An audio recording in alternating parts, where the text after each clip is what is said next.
Karibu sana katika kipindi kizuri cha Nuru ya Maisha. Tafakari ambayo iko hewani na kichwa kinachosema ulivyoibiwa maishani, usitake watu wakurejeshe. Ni tafakari muhimu sana kwenye safari ya maisha ya kila siku. Ni mimi Mwalimu Peter nakukaribisha hapa Nuru ya Maisha. Ulivyoibiwa maishani, usitake watu wakurejeshe. Wakati umeibiwa kitu fulani maishani, iwe ni afya, iwe ni furaha ya ndoa, iwe ni amani ya moyo, iwe ni uchumi, au watoto ndoto zao zimeibiwa, na kadhalika na kadhalika. Kuna hatari ya kuanza kuwategemea wanadamu kama chanzo cha urejesho. Lakini wanadamu wana mipaka. Biblia inasema katika kitabu cha Yeremia 17:5, amelaaniwa mtu yule amtegemeaye mwanadamu. Kwa hiyo katika safari ya maisha yako, chochote ulichoibiwa, umepoteza uelekeo kwenye maisha, usimtegemee mtu. Umepoteza eneo lolote la kiuchumi, usimtegemee mtu. Umepoteza furaha katika ndoa, katika maisha yako, katika maeneo tofauti tofauti, usimtegemee mwanadamu. Ukisha anza kumtegemea mwanadamu, umeingia kwenye dimbwi kubwa baya ambalo halitakusaidia kurejesha kilichopotea. Sasa tukaangalia mambo machache ambayo yatakusaidia kwenye safari hii ya kutafuta urejesho kutoka kwa yule anayerejesha. Jambo la kwanza ambalo unatakiwa ufahamu, wanadamu si chanzo, ni vyombo tu. Ukimfanya mwanadamu kuwa chanzo, utaumia mara mbili. Kwanza, kwa kile kilichoibiwa; pili, kwa matarajio yasiyotimia.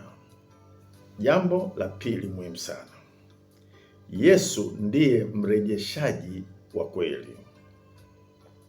Katika Yoeli 2:25 Mungu anasema, nami nitawarudishia hiyo miaka iliyoliwa na nzige na parare na madumadu na tunutu, jeshi langu kubwa nililotuma kati yenu.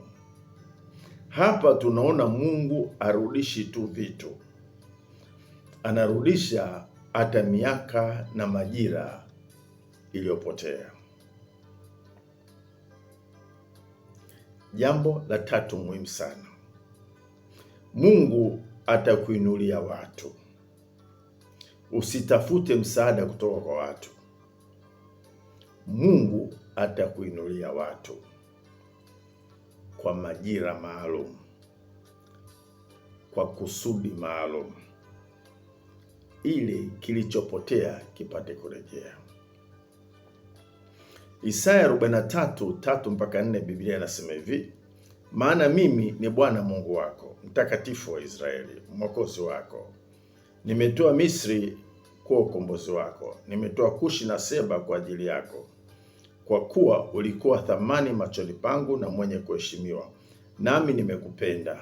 Kwa sababu hiyo nitatoa watu kwa ajili yako na kabila za watu kwa ajili ya maisha yako. Kwa hiyo usitafute watu, acha Mungu akuinulie watu. Na watu ambao Mungu atakuinulia, uwe tayari kuwapokea, maana huo ni mpango wa Mungu kwa saa hiyo. Kuna nyakati atakuletea watu ambao kulingana na desturi na tabia zetu wanakuwa wakubaliki kwenye maisha yetu, lakini usiende hivyo. Jifunze kumsikiliza Mungu. Atakuinulia watu ambao wewe hukutarajia.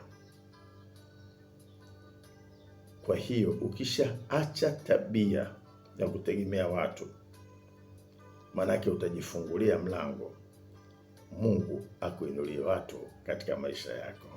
Jambo la 4, urejesho wa Mungu huwa kamili. Kile kitabu cha Ayubu 42:10, Biblia inasema hivi: Mungu alimrudishia Ayubu mara 2 ya yote aliyokuwa nayo. Kwa hiyo alizidishiwa. Sio kwamba Mungu anakurejeshea kile kile kilichopotea, lakini kuna mazidisho.